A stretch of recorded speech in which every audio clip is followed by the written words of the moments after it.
Hello everyone. My name is Lady Pixelheart, and today I'll be going over 5 tips on how to deal with difficult clients.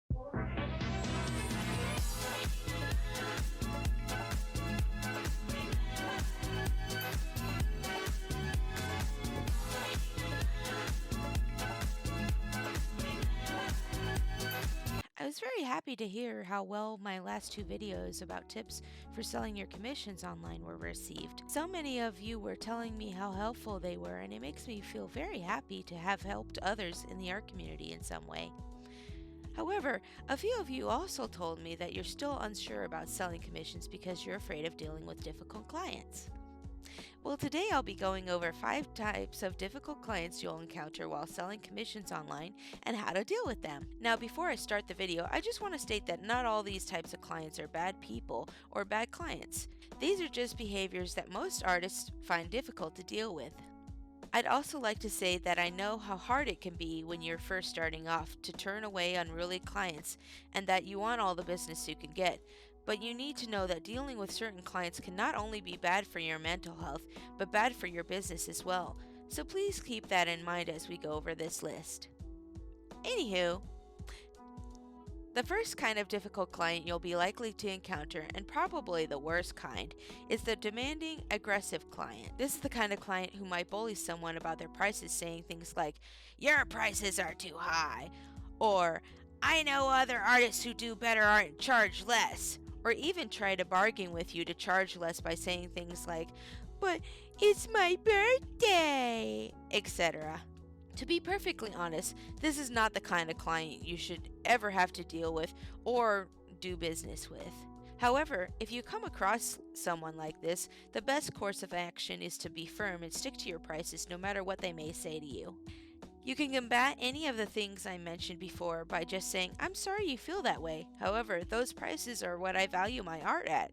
If these don't suit you, then you're free to seek business elsewhere. Good luck to you." Which is basically the professional way of saying, "Those are my prices. If you don't like them, get lost." The second type of client you'll encounter is the complainer. It's fine for clients to point out things that you've missed on a commission, such as details they included for their characters, such as markings or tattoos. Nevertheless, there are limits on how many edits or complaints a client can issue before things become ridiculous. It's important that you be able to put your foot down on these issues and set boundaries on what you will and won't do. A basic rule I follow is that if it's something I missed on the commission information that I was given, then I will make up to 3 free edits. However, if it's something the client feels the need to add or it wasn't in the original info, I'll require that they pay a fee. This fee is to pay for the extra time it'll take for you to complete the edits.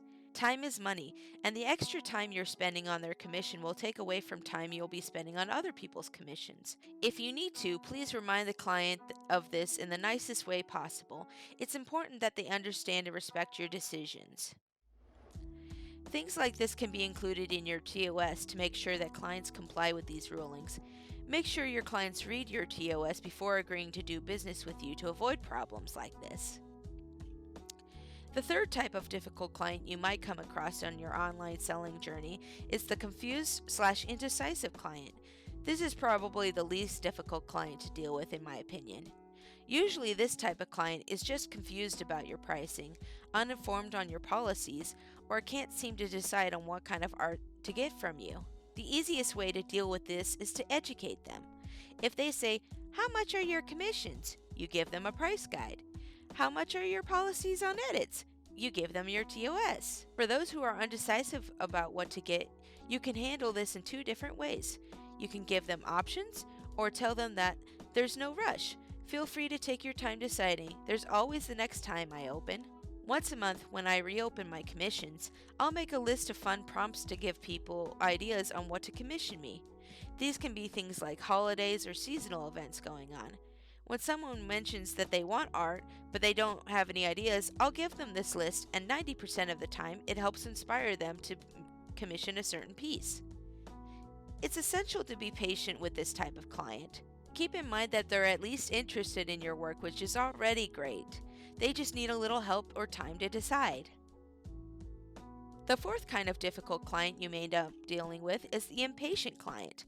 Impatient clients will sometimes message you asking for updates, wanting to know when you'll be working, or just end up harassing you in general. This kind of client can be mostly avoided by using the tips I mentioned in my commission selling tips videos, but I'll go over them again here briefly to refresh your memory.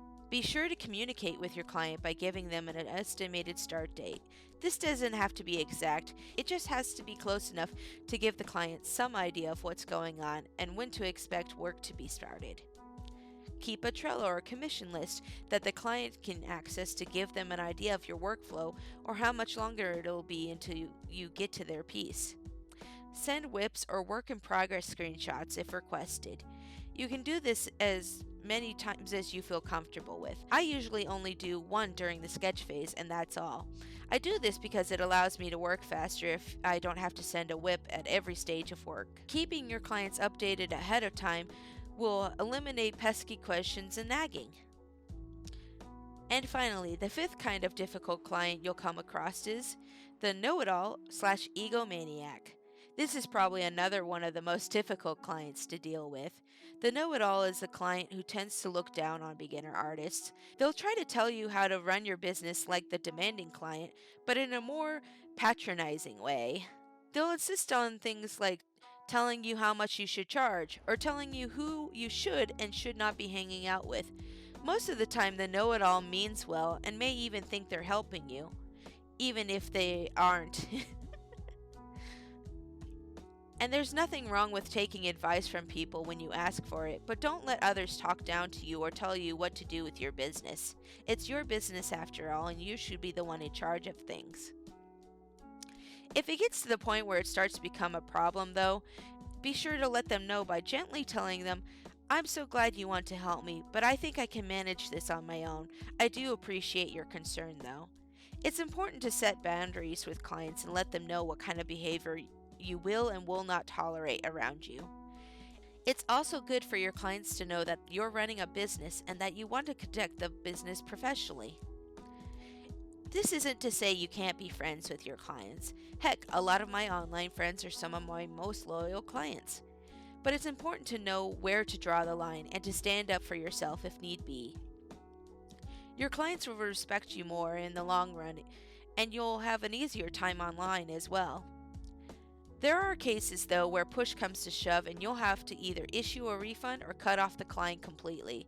In my next video, I'll be going over red flags to look out for when doing business with clients, so look forward to that next week. Thanks again for watching another video. If you haven't watched the other videos I mentioned about selling commissions online, please feel free to check them out.